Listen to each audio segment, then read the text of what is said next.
Hey, beautiful souls, beautiful sunshine here with DR Holistic Healer, aka Sonia B. So I am back with this intuitive message God had actually given me. So God actually gave me DMX earlier today, right? So I was like, okay, because I was reading the scripture that he had actually given me, and then he gave me DMX, right? And I clearly remember he was reminding me of this video that I watched with DMX before he passed away, when he had gotten reunited with his son, in a sense, when I think his son had reached out to him. I think it's his oldest son, in a sense. But I say all that to say, may his soul rest in peace. But, you know, it was heartfelt. It was heartbreaking, to be honest with you, because DMX just wanted some love, in a sense. But his child also wanted some love too, with knowing that his parent was also there for him as well too.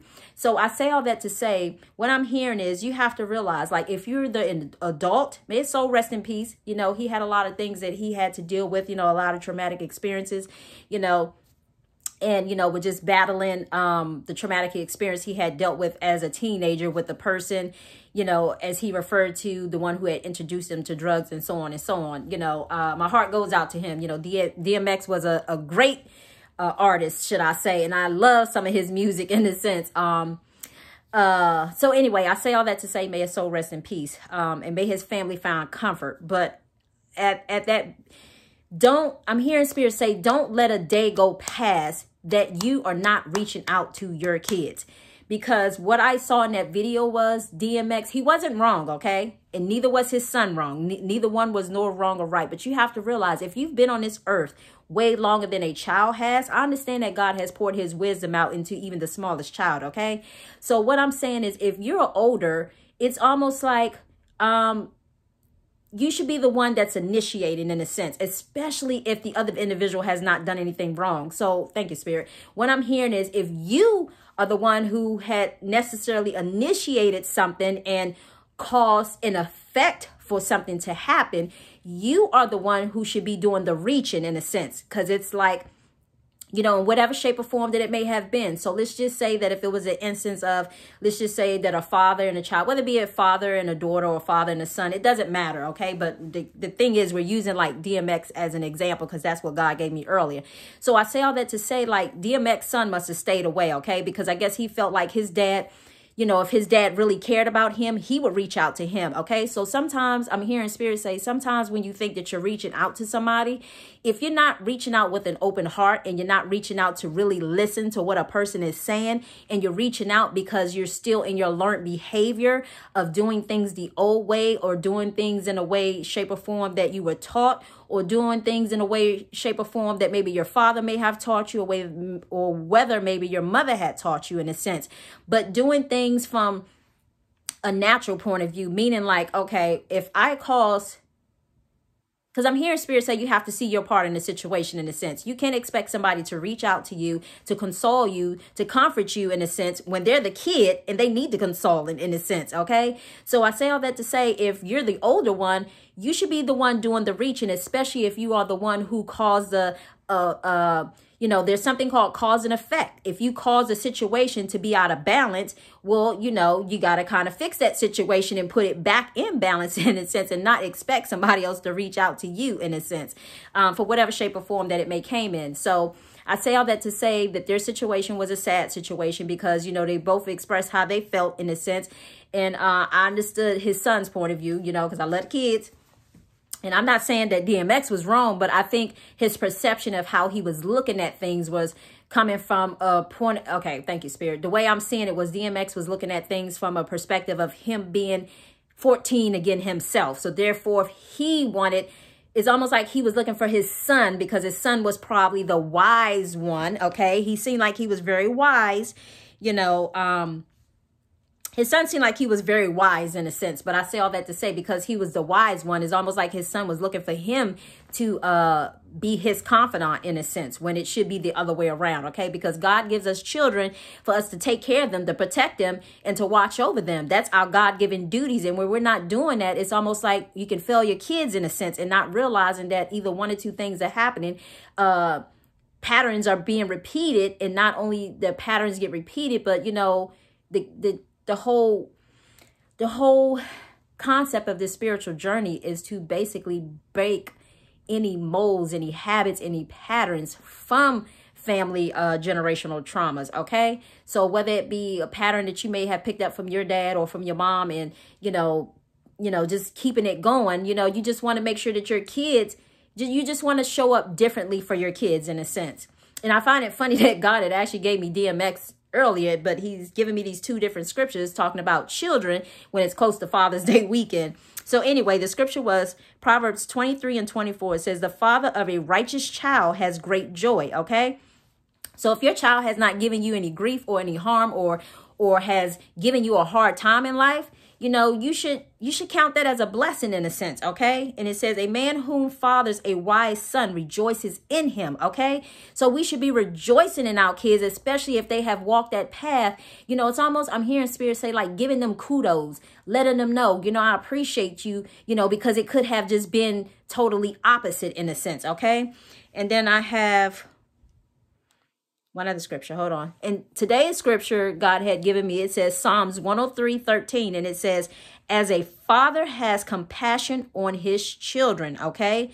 So the Lord has compassion on those whom fear him. Okay. So with that being said, if you are a parent and if you are a father and you have been absent from your child's life, in a sense, it's almost like, we should be to the point that we should be fearing what's going to be our consequences. As a matter of fact, I'm even hearing Spirit say some of you are dealing with your consequences because you have not tried to reconcile the situations pertaining to whether it be you're in your child's life, or maybe you're not in your child's life enough, or maybe you just completely just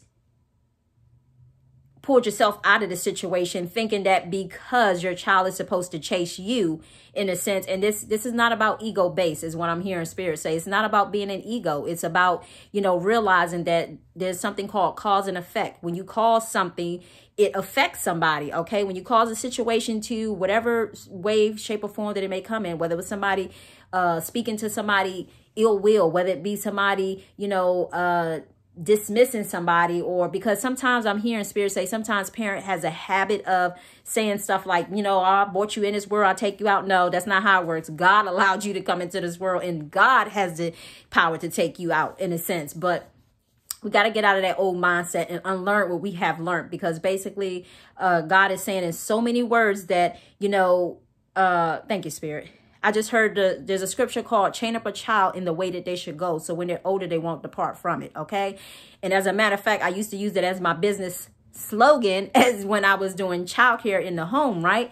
So I say all that to say we have to teach our kids. Okay. Our kids are learning from us. So therefore, I'll say two things.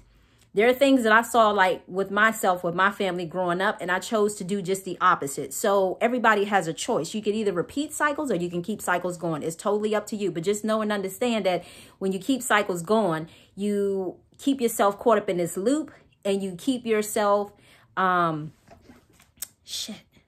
keep yourself, I saw something earlier. I just want to make, it just crossed my mind. You keep yourself, where is it at, Lord? You keep yourself in this loop. Oh, where was it?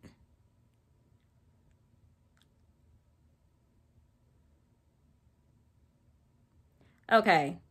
So this was the other part of the scripture. It says, as a father has compassion on his children, so the Lord has compassion on those whom fear him. Okay. So we should fear God, especially when we're not showing up for our kids. As I did that video on talking about trafficking and so on and so on, so many people's hearts are closed off to the point that it's almost like, where the protection at for the kids? I'm only like one person. So, I'm not saying that I'm the only one, but sometimes we got to get back to that mindset. It takes a community to raise a child or whatever. But, just being aware of, who's in your community, because everybody's not for you in a sense. But nevertheless, it says, for he knows how we are formed. Okay. So God knows, he knows how we was formed. We was formed from the dust. He remembers that we are dust. And I just said that, right? He remembers that we are dust. The life of mortals is like grass. Okay. They flourish like a flower of the field. The wind blows over it and it's gone. Okay. So I say all that to say it's gone, and it place remembers. I'm sorry. Did I read it right? The wind blows over it and it is gone, and it place remembers it no more. Okay, thank you, Spirit. I'm sorry. And the place remembers it no more. So therefore, if, I say all that to say that, when you allow yourself to be absent in a child's life, it's almost like out of sight, out of mind. You know what I mean? But it's almost like when you allowing yourself to be present in a child's life, that child remembers who you are in a sense. Okay. So you can't expect to be absent and then expecting people to, embrace you like you were never gone. No, that you have to put in the work. This journey is about putting in the work. So if there's something that you messed up and you caused, it's called cause and effect. You got to fix it. Okay. So if you choose to fix it, or we can just be, like I said, be blown away as if you never existed. Okay. So anyway, I'm going to end it there, but that's all I have for you. So I think you guys can kind of go watch that YouTube video. If you didn't see it on DMX, I think DMX, when he's talking to his son, I think Ayana, I think if I'm saying her name right, was kind of intervening or whatever the case may be. But nevertheless, watch the video. You kind of know what I'm talking about. So anyway, peace and blessings, and I wish you all much love, much light. And if I don't put out a video for Father's Day weekend, I wish you all happy Father's Day. Bye.